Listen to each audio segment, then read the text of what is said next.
Hi days Mahalakshmi ഇനി വരാൻ പോകുന്ന എപ്പിസോഡിലേക്ക് എല്ലാവർക്കും സ്വാഗതം. അങ്ങനെ നമ്മുടെ മേഘനാഥനും പ്രധാനമൊക്കെ ആയിട്ട് സംസാരിക്കുന്നുണ്ട്. ഉണ്ണിയാണെങ്കിൽ നമ്മുടെ കണ്ണനെ കൊല്ലാൻ വേണ്ടി ഒരു കൊട്ടേഷൻ കൊടുത്തിട്ടുണ്ട്. ഇതുവരെയൊക്കെ കൊട്ടേഷൻ കൊടുത്തത് നമ്മളായിരുന്നില്ലേ, ഇപ്പോൾ അവനാണ് നേരിട്ട് തന്നെ കൊട്ടേഷൻ കൊടുത്തിരിക്കുന്നത്. കാരണം അവന് അത്രയും പൊറുതി മുട്ടിയിട്ടുണ്ട്.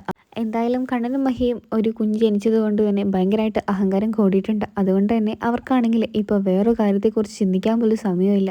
നമ്മളാണെങ്കിൽ അവരുടെ പിന്നാലെ ഇങ്ങനെ നടക്കുന്നത് എന്നല്ലാതെ വേറൊരു പണിയും നമുക്കില്ലല്ലോ.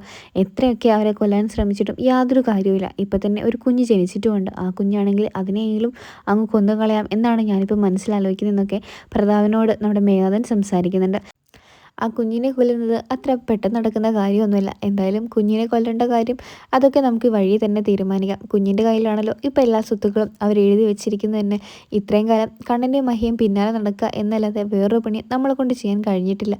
അവരൊന്ന് രോമത്തിൽ തൊടാൻ പോലും നമ്മളെ കൊണ്ട് കഴിഞ്ഞിട്ടില്ല. ഇനി അങ്ങനെ പാടില്ല. ആ കുഞ്ഞിനെ ജനിച്ച ഉടൻ തന്നെ നമുക്ക് കൊന്നുകളയണമെന്ന് വിചാരിച്ചിട്ടും അതും നടന്നില്ല. ഇപ്പോഴാണെങ്കിൽ ആ കുഞ്ഞിന് ഒരുപാട് വയസ്സായിട്ടുണ്ട്. അതിനുശേഷം ആ കുഞ്ഞിൻ്റെ കയ്യിൽ നിന്ന് എല്ലാ കാര്യങ്ങളും എഴുതി വാങ്ങിച്ചിട്ട് ആ കുഞ്ഞിനെ എങ്ങനെയെങ്കിലും ഇല്ലാതാക്കണം എന്നൊക്കെ നമ്മുടെ ഉണ്ണിയുടെ കാര്യങ്ങളൊക്കെ പറഞ്ഞിട്ട് നമ്മുടെ പ്രധാന മേഘനാഥനൊക്കെ ഇങ്ങനെ സംസാരിക്കുന്നുണ്ട്. അങ്ങനെ ഉണ്ണി അയച്ച ഗുണ്ടകളാണെങ്കിൽ നമ്മുടെ മഹാലക്ഷ്മിയുടെ കണ്ണൻ്റെ അരികിലേക്ക് എത്തുന്നുണ്ട്. അങ്ങനെ മഹാലക്ഷ്മിയുടെ കണ്ണൻ്റെ അരികിലേക്ക് എത്തിയ ഗുണ്ടകളാണെങ്കിൽ എങ്ങനെയൊക്കെയോ നമ്മുടെ മഹാലക്ഷ്മിയും കണ്ണനും അവിടുന്ന് രക്ഷപ്പെട്ട് ആ കുഞ്ഞിനെ മഹാലക്ഷ്മിയുടെ കണ്ണൻ്റെയും കുഞ്ഞിനെയും കൊണ്ടിട്ട് അവിടുന്ന് രക്ഷപ്പെട്ട് ഓടി പോകുന്നുണ്ട്. അപ്പോഴേക്കാണെങ്കിൽ മഹാലക്ഷ്മിക്കാണെങ്കിൽ ഇത് ആരാ ചെയ്തേ എന്നൊക്കെ അറിയാൻ വേണ്ടിയിട്ട് മാർക്കോയെ പറ്റി അന്വേഷിപ്പിക്കാൻ വിടുന്നുണ്ട്. മാർക്കോ ആണെങ്കിൽ ഇത് അന്വേഷിച്ച് നോക്കുമ്പോൾ നമ്മുടെ ഉണ്ണിയാണ് നമ്മുടെ കണ്ണനെയും മഹിയെ ആ പിഞ്ചു കുഞ്ഞിനെ പോലും കൊല്ലാൻ വേണ്ടിയിട്ട് ഗുണ്ടകളെ അയച്ചത് എന്നുള്ള കാര്യം മനസ്സിലാവുന്നുണ്ട്. അങ്ങനെ നമ്മുടെ മഹിയാണെങ്കിൽ പിറ്റേന്ന് രാവിലെ തന്നെ അമ്പലത്തിലൊന്ന് പോകുന്നുണ്ട്. അമ്പലത്തിലെത്തിയ മഹിയാണെങ്കിൽ ഈ കാര്യത്തെക്കുറിച്ചൊക്കെ അവിടെയുള്ള ആ അമ്മയോട് സംസാരിക്കുന്നുണ്ട്. ആ അമ്മയാണെങ്കിൽ പറയുന്നുണ്ട്, എന്തായാലും മോള് ആ കാര്യം എന്തായാലും നമ്മുടെ ഉണ്ണിയോടും എല്ലാവരോടും തന്നെ തുറന്നു പറയണം. പ്രതാപനാണ് നിൻ്റെ അച്ഛനെ കൊന്നത് എന്നുള്ള കാര്യം നീ എന്തായാലും അവിടെയുള്ള എല്ലാവരോടും തന്നെ പറയണം. കരുണയും ഉണ്ണിയും അകന്നാൽ മാത്രമേ നിങ്ങൾക്കിനി സുഖമായി സന്തോഷമായി ജീവിക്കാൻ സാധിക്കുള്ളൂ. കരുണയുള്ളിടത്തോളം കാലം നിനക്ക് ഒരിക്കലും സമാധാനം കിട്ടില്ല. നിൻ്റെ കുഞ്ഞിന് ആപത്തുണ്ടാവുമെന്നൊക്കെ നമ്മുടെ മഹാലക്ഷ്മിയോട് ആ അമ്മ പറഞ്ഞു കൊടുക്കുന്നുണ്ട്. മഹാലക്ഷ്മി ആണെങ്കിൽ ഇത് കേട്ടിട്ട് തനിക്കിനി ഒന്നിനും വയ്യ.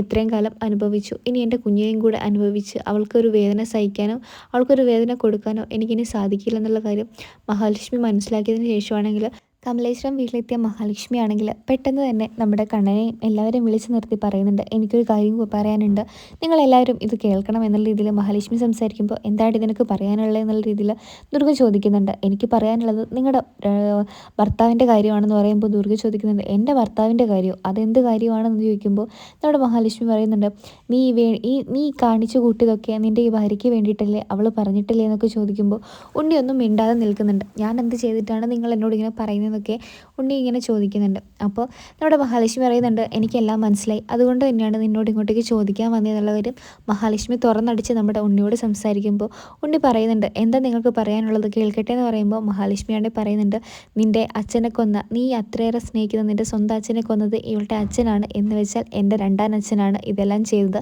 അപ്പോൾ മഹാലക്ഷ്മിയോട് പൊട്ടിത്തെറിച്ച് കരുണ പറയുന്നുണ്ട്, നിങ്ങൾ വെറുതെ എന്നെയും ഉണ്ണിയേട്ടനെയും തെറ്റിക്കാൻ വേണ്ടി ഇങ്ങനെ ഓരോന്ന് കള്ളം പറയണ്ട. ഞാൻ അപ്പോഴേ ഉണ്ണിയോട് പറഞ്ഞതല്ലേ ഇവളിങ്ങനെ ഓരോ കള്ളം കൊണ്ട് എന്തായാലും വരും എന്നുള്ള കാര്യമൊക്കെ നമ്മുടെ ഉണ്ണിയോട് കരുണ പറയുന്നുണ്ട്. പക്ഷേ കരുണയാണെങ്കിൽ ഇതൊക്കെ പറയുമ്പോൾ നമ്മുടെ ഉണ്ണിക്ക് അത്രയേറെ വിശ്വാസമൊന്നും വരുന്നില്ല മഹാലക്ഷ്മി പറഞ്ഞത് സത്യമാണെന്ന്. പക്ഷേങ്കിൽ മഹാലക്ഷ്മി തെളിവോടെ എല്ലാ കാര്യങ്ങളും ഉണ്ണിക്ക് മുമ്പിൽ നിരത്തുന്നുണ്ട്. പക്ഷേങ്കിൽ ഇതൊക്കെ കേട്ടിട്ടും കണ്ടിട്ടൊക്കെ നമ്മുടെ കണ്ണനാണെങ്കിൽ അത്ഭുതത്തോടെ മഹാലക്ഷ്മി ഇങ്ങനെ നോക്കി നിൽക്കുന്നുണ്ട്. കാരണം ഇത്രയും കാലം കൂടെ ജീവിച്ചിട്ടും ഈ ഒരു സത്യത്തെക്കുറിച്ച് ഒരിക്കൽ പോലും മഹാലക്ഷ്മി തന്നോട് പറഞ്ഞില്ലല്ലോ എന്നാണ് കണ്ണൻ ആ നിമിഷം ആലോചിക്കുന്നത്. ചെറുതായിട്ട് കണ്ണന് മഹാലക്ഷ്മിയോടൊരു ദേഷ്യമൊക്കെ തോന്നുന്നുണ്ട്. അതിനുശേഷമാണെങ്കിൽ നമ്മുടെ ഉണ്ണി പറയുന്നുണ്ട്, മഹാലക്ഷ്മി പറഞ്ഞത് സത്യമാണോ അല്ലയോ എന്നൊന്നും എനിക്കറിയില്ല. സത്യമാണെങ്കിൽ അല്ലെങ്കിൽ നീ ഇപ്പോൾ തന്നെ നിൻ്റെ മുത്തശ്ശിയും അച്ഛനെയും വിളിച്ചിട്ട് എൻ്റെ മുമ്പിലിരുന്ന് സ്പീക്കറിലിട്ട് സംസാരിക്കണം. സത്യം എന്താണെന്ന് എനിക്കറിഞ്ഞേ മതിയാവും കരുണ എന്നുള്ള രീതിയിൽ കരുണയോട് സംസാരിക്കുന്നുണ്ട്. അങ്ങനെ കരുണയാണെങ്കിൽ നമ്മുടെ മുത്തശ്ശിയെ വിളിക്കുന്നുണ്ട്. കാരണം കരുണയ്ക്കും ഈ കാര്യത്തെക്കുറിച്ച് ഒന്നും തന്നെ അറിയാത്തത് കൊണ്ട് തന്നെ കരുണയ്ക്ക് യാതൊരു ഭയമില്ലാതെ കൂടെ തന്നെ കരുണ മുത്തശ്ശിയെ വിളിച്ചിട്ട് ഈ കാര്യത്തെക്കുറിച്ച് സത്യം അറിയാൻ വേണ്ടിയിട്ട് ചോദിക്കുന്നുണ്ട്. മുത്തശ്ശിയുടെ വായിൽ നിന്ന് ആ സത്യം പുറത്തു വരുന്നുണ്ട്.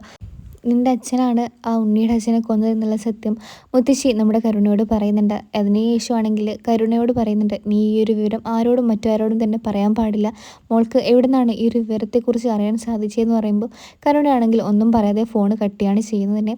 അതിനുശേഷമാണെങ്കിൽ നമ്മുടെ കരുണ പറയുന്നുണ്ട്, ഉണ്ണിയേട്ടാ എനിക്കിതിനെക്കുറിച്ച് ഒന്നും തന്നെ അറിയില്ലായിരുന്നു. അങ്ങനെ ഉണ്ണിയാണെങ്കിൽ ഭയങ്കരമായിട്ട് ദേഷ്യം കാണിക്കുന്നുണ്ട് കരുണയോടാണെങ്കിൽ. നീ ഇത്രയും കാലം എന്നെ വഞ്ചിക്കുമായിരുന്നു അല്ലേ? എൻ്റെ അച്ഛൻ്റെ കൊലയാളുടെ മകളാണ് നീ എന്നുള്ള കാര്യം ഞാൻ അറിഞ്ഞിരുന്നില്ല.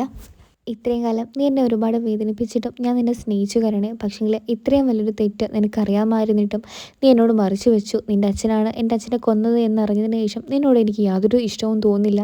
നാളെ തന്നെ നിൻ്റെ ബാഗ് കാര്യങ്ങളൊക്കെ നീ എടുത്ത് വെച്ചോളൂ. നാളെ നിൻ്റെ വീട്ടിലോട്ട് കരുണാലയത്തിലോട്ട് നമ്മൾ പോകുന്നതായിരിക്കും. ഇനി എന്തായാലും നീ ഇവിടെ നിൽക്കേണ്ട ആവശ്യമൊന്നുമില്ല എന്നുള്ള കാര്യം ഉണ്ണിയാണെങ്കിൽ പൊട്ടിത്തെറിച്ചുകൊണ്ട് കരുണയോട് പറയുന്നുണ്ട്. എന്നതിന് ശേഷം ബെഡ്റൂമിലെത്തിയ മഹാലക്ഷ്മിയോട് കണ്ണൻ ചോദിക്കുന്നുണ്ട്, ഇത്രയും കാലം നീ എന്നെ പറ്റിക്കുമായിരുന്നു അല്ലേ? ഇത്രയും വലിയൊരു കാര്യം നീ എന്നോട് മറച്ചു വെക്കുമെന്ന് സ്വപ്നത്തിൽ പോലും ഞാൻ വിചാരിച്ചിരുന്നില്ല മഹാലക്ഷ്മി. നീ ഇത് ചെയ്ത് വലിയൊരു തെറ്റ് തന്നെയായിപ്പോയി. നിന്നോടും നിൻ്റെ അമ്മയോടും ഞാൻ അന്ന് ചോദിച്ചിരുന്നു, എന്തുകൊണ്ടാണ് എന്നെ വിവാഹം കഴിക്കാൻ നിങ്ങൾ ഇത്രയും നിർബന്ധം പിടിക്കുന്നത്? അന്ന് എനിക്കറിയില്ലായിരുന്നു നീ ഈ ഒരു കാര്യം കൊണ്ടാണ് എന്നെ കല്യാണം കഴിക്കാൻ സമ്മതിച്ചെന്നുള്ളത്. പക്ഷേങ്കിൽ ഇപ്പം എനിക്ക് കണ്ണേട്ടനെ ഒരുപാട് ഇഷ്ടമാണെന്നൊക്കെ മഹി പറയുന്നുണ്ടെങ്കിലും കണ്ണനാണെങ്കിൽ ഒന്നും തന്നെ മഹിയോട് സംസാരിക്കാൻ തയ്യാറാവുന്നില്ല. അങ്ങനെ മഹിയോട് ഭയങ്കരമായിട്ട് ദേഷ്യത്തിൽ നിൽക്കുന്ന കണ്ണനെയാണ് നമുക്ക് കാണാൻ സാധിക്കുന്നത് തന്നെ. അങ്ങനെ പിറ്റേന്ന് രാവിലെ തന്നെ നമ്മുടെ കണ്ണനാണെങ്കിൽ ഭയങ്കരമായിട്ട് ദേഷ്യത്തിൽ തന്നെയാണ് മഹിയോട് നിൽക്കുന്നത്. ആ സമയത്ത് നമ്മുടെ ഉണ്ണിയാണെങ്കിൽ കരുണയും കൊണ്ട് കരുണാലയത്തിലോട്ട് പുറപ്പെടുന്ന ഒരു നിമിഷം തന്നെയാണ് നമുക്ക് മുമ്പിൽ കാണാൻ സാധിക്കുന്നത് തന്നെ. കരുണയുടെ കരുണാലയത്തിൽ എത്തിയതിന് ശേഷമാണെങ്കിൽ ഉണ്ണി പറയുന്നുണ്ട്, എൻ്റെ അച്ഛനെ കൊന്ന കൊലയാളിയുടെ മകളെ ഇനി എനിക്ക് സ്നേഹിക്കാൻ സാധിക്കില്ല എന്നുള്ള കാര്യം ഉണ്ണിയാണെങ്കിൽ തുറന്നടിച്ച് സംസാരിക്കുന്നുണ്ട്. ഇനി ഇവിടെ നിന്നോട്ടെ. ഇത്രയും കാലം ഇവളിവിടെ പിണങ്ങി വന്ന സമയത്ത് ഞാൻ അവളെ തിരിച്ചു കൊണ്ടുപോകാൻ വേണ്ടി വന്നിരുന്നു. പക്ഷേങ്കിൽ ഇനി അതുണ്ടാവില്ല. ഇനി എനിക്കിവളെ വേണ്ട. നിങ്ങൾ തന്നെ ഇവളെ കാത്തു സൂക്ഷിച്ചോളൂ എന്നൊക്കെ പറഞ്ഞ് ഉണ്ണിയാണെങ്കിൽ അവിടെ നിന്ന് പടിയിറങ്ങാണ് ചെയ്യുന്നത് തന്നെ. അങ്ങനെയാണ് ഈ ഒരു പ്രൊമോ റിവ്യൂ അവസാനിക്കുന്നത്. നിങ്ങൾക്ക് ഈ ഒരു സീരിയൽ ഇഷ്ടമാണെങ്കിൽ ചാനൽ സബ്സ്ക്രൈബ് ചെയ്ത് സപ്പോർട്ട് ചെയ്യണേ.